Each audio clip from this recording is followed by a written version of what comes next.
600 people in a massive operation against the Sinaloa drug cartel. More than 600 arrests were made. 133 of them were here in San Diego. Federal agents in New York City making the largest meth bust in recent history, and the way it was smuggled into the area. At exactly 4 a.m. on October 20, 2025, a silent alarm activated inside the Federal Command Center in Washington, D.C. A digital map filled the wall, 250 blinking dots, each representing a Southwest logistics truck moving across 48 U.S. states. To the world, they were just refrigerated trailers carrying lettuce, tomatoes, onions, and produce for Walmart, Costco, and Kroger. Clean safety records, perfect delivery times, a 15-year spotless reputation. But federal agents knew the truth. These weren't supply trucks. They were smuggling vessels. For months, DEA intelligence teams had been tracking the fleet, slowly uncovering the unbelievable secret. A quarter of these trucks contained hidden hydraulic chambers capable of carrying 200 kilograms of meth per run. The Sinaloa cartel hadn't infiltrated the supply chain. They built a logistics empire from scratch. By 3:59 a.m., 400 federal agents were spread across the entire country. Highway patrol units waited in the dark. Surveillance drones hovered silently. Tactical teams positioned themselves behind billboards and underpasses. Then the order came: execute Operation Highway Harvest.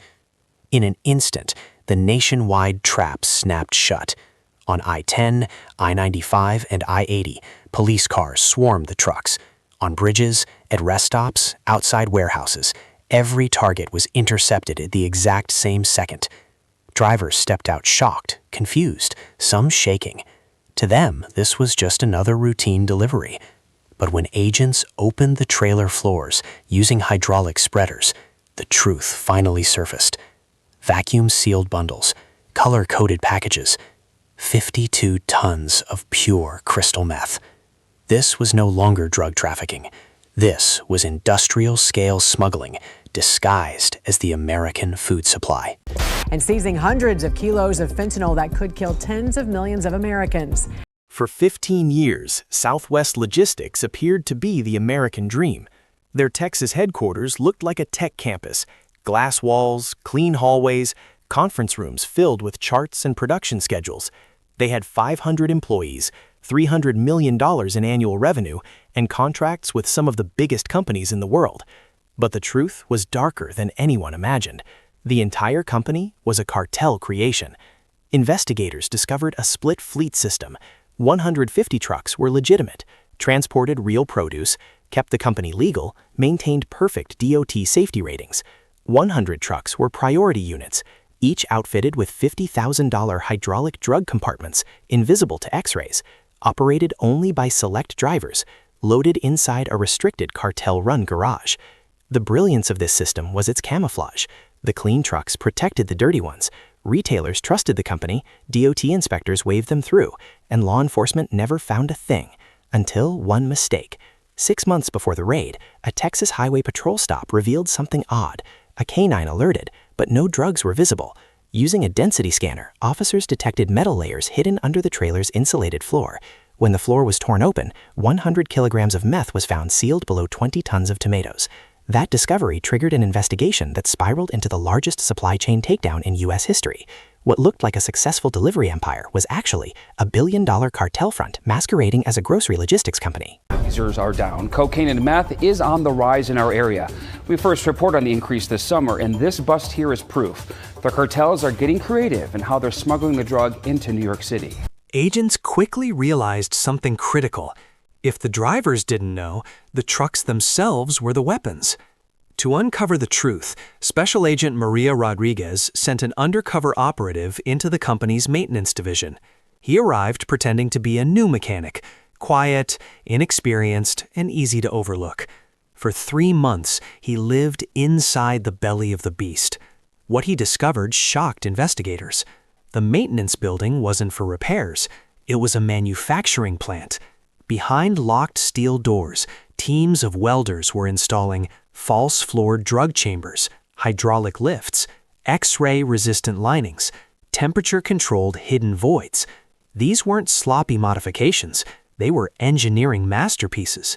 The undercover agent stole a keycard and entered a restricted lab where he found blueprints labeled special projects, fabrication manuals for hidden traps, work orders listing the 100 modified priority units, encrypted communication logs between executives and cartel handlers. He also exposed the two-tier driver system. Group A, innocent drivers, regular pay, normal routes, no knowledge of the smuggling. Group B, priority drivers, received $10,000 bonuses, used encrypted apps, delivered narcotics to cartel distribution hubs. This intelligence allowed the DEA to map the entire criminal infrastructure. They tracked the routes, identified the handlers, and connected millions of dollars in secret cash flow to Sinaloa leadership. By the end of the infiltration, the DEA had enough evidence to bring down an entire fake corporation. Operation Highway Harvest was ready. Yeah, 1.7 million pills, meth, and more taken off the streets. Fox 31's Nicole Fierro got an up-close look and is joining us live with the wild backstory behind this discovery as well. Nicole? While the trucks were being seized nationwide, a second assault unfolded at the same moment, this time targeting the command center itself. At 4 a.m., FBI SWAT stormed the Southwest Logistics headquarters in Texas. The glass building lit up with flashing lights as agents smashed through doors, shattered windows, and swept entire floors. Inside, executives were scrambling. The CEO was caught sitting at his desk, frantically trying to delete files from his encrypted laptop. He didn't even look up until a rifle barrel appeared inches from his face. Step away from the computer. He froze. Across the building, the CFO and operations director were also taken down. Men who wore suits, donated to charities, and posed for Chamber of Commerce awards. They weren't street criminals, they were corporate cartel commanders. What sealed their fate was the FBI's recovery of the Shadow Ledger, a digital financial record hidden deep inside encrypted folders. The ledger showed legitimate business revenue, $30 million a year, real operating expenses, $25 million a year, yet deposits exceeded $300 million. That extra $270 million came directly from cartel pipelines. The executives couldn't deny it. They couldn't blame rogue employees. They were architects of a national smuggling network. Within hours, 273 arrests were made across the country: mechanics, priority drivers, dispatchers, shell company operators, and cartel accountants. For the first time, a cartel didn't just lose drugs, they lost an entire corporation. Andrew, this was a 6-month operation called Project Python. It got tons of drugs off the street: heroin, meth, fentanyl, crossing the border from Mexico.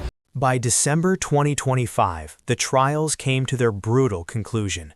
The executives of Southwest Logistics claimed innocence, saying they didn't know what their trucks carried. But prosecutors destroyed them with one sentence: "You budgeted for the drugs." The Shadow Ledger proved the company survived only because cartel cash funded its operations. The judge delivered a historic ruling, a punishment experts now call the corporate death penalty. CEO, life in federal prison. CFO, life in federal prison. COO, life in federal prison. No parole, no appeals. The company itself was dissolved. Its 250 trucks were seized, bank accounts frozen, offices auctioned off. In total, 52 tons of meth, $3 billion in cartel losses. The seizure of 3,300 pounds of methamphetamine, 60 kilos of heroin, 200 kilograms of cocaine, 44 kilograms of fentanyl, 273 arrests, and an entire criminal corporation erased. But there was one more twist. Out of nearly 500 drivers detained during the raid, 150 were completely innocent. They were reinstated, compensated, and placed into new jobs through a federal relief program. The guilty drivers, the ones who took the cash bonuses, now face 20-year mandatory sentences. Operation Highway Harvest changed U.S. law enforcement forever. Retail giants now use enhanced carrier screening. Federal agencies now scan logistics companies like potential weapons. Because this case proved a terrifying truth. The truck on the highway beside you could be a rolling drug vault, and the cartel running it might not be hiding in the shadows anymore. They could be wearing suits, shaking hands, and delivering groceries.